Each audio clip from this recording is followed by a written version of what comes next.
আজকে আমি পুরাই অবাক হয়ে গেলাম এই ভিডিওটা করতে করতে। কেন অবাক হয়ে গেলাম আর এইটার কার্যকারিতাটা কি সেটা যদি আপনারা জানেন আপনারা অবাক হয়ে যাবেন। তো আসসালামু আলাইকুম, সবাই কেমন আছেন? আশা করি ভালো আছেন। আজকে এই ভিডিওটা শেয়ার আপনাদের সাথে না করলে পারলামই না। কারণ এই ভিডিওটা আমি চেয়েছিলাম আরও কিছুদিন পরে করতে, বা আমি অন্য একটা কারণে। তো আমি একটা কাজ করতে গিয়ে কিন্তু আমি আরও একটা কাজ করে ফেলেছি। এই ভিডিও থেকে কিন্তু এই একটা জিনিস দিয়ে কিন্তু আমরা ৩টা জিনিসের উপকারিতা পাচ্ছি। তো তারপরে আপনারা ভাববেন যে আমি ডিমের খোসা দিয়ে আপনাদের কি উপকারিতা দেখাবো। তো আমি কিন্তু এখানে হাঁসের ডিম, মুরগির ডিম যা যা ছিল সবগুলোই আমি নিয়ে নিয়েছি।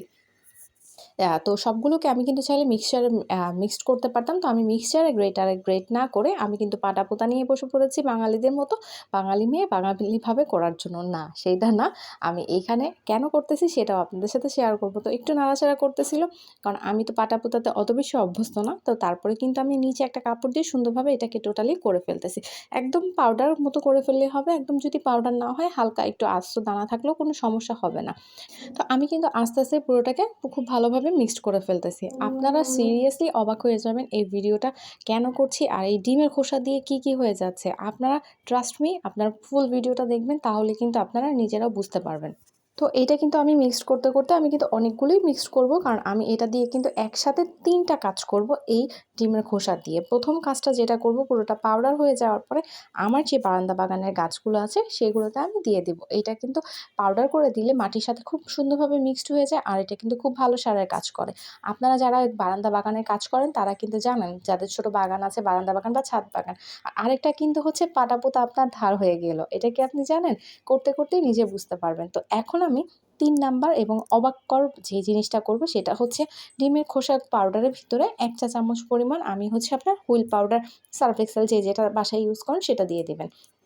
তো দেওয়ার পরে এটাকে মিক্সড করে ফেলবেন। মিক্সড করার পরে আমার বাসায় কিন্তু আপনার পাতিলে এরকমই থাকে, কারণ আমার শাশুড়ি মা খুবই পরিষ্কার, উনি সবসময় এভাবে সব পাতিলই থাকে।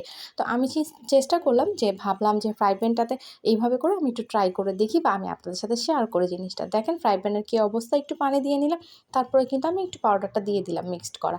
তো দেওয়ার পরে আমি কিন্তু এটাকে খুব ভালোভাবে সুন্দরভাবে, মানে একটু প্রেশার দিয়ে আপনি নর্মালি যেভাবে হাঁড়ি পাতিল ধরেন সেভাবে কিন্তু খুব ভালো করে মানে মেজে নিব। তো মাঝতে কিন্তু আমি আপনাদেরকে দেখাবো এটার পরিবর্তনটা কতটা হয়। আমি নিজেও কিন্তু এটা করে অবাক হয়ে গিয়েছি। তো এইটার ট্রিক্স কিন্তু আমি একটা বাহিরের কান্ট্রির ভিডিও থেকে দেখেছিলাম। তো আমি ভেবেছিলাম ওরা অনেকভাবে প্রসেসিং করে, মানে আপনার ডিমের খোসাটাকে সেদ্ধ করে অনেকভাবে একটু ড্রাই করে তারপরে। কিন্তু দেখেন আমার কিন্তু খোসা সেদ্ধ করা লাগেনি, অনেকটা দেখেন উঠে গিয়েছে। এই দেখেন জাস্ট কিছুক্ষণে করে। তো আমি যে আরেকটু খুব ভালো করে ক্লিন করার পরে দেখেন মাশাআল্লাহ কতটা সুন্দর, 100% কার্যকারী হয়েছে। আপনারাও কিন্তু বাসায় কাজ করতে পারেন। তো আমার ভিডিওটা কেমন লাগলো অবশ্যই জানাবেন।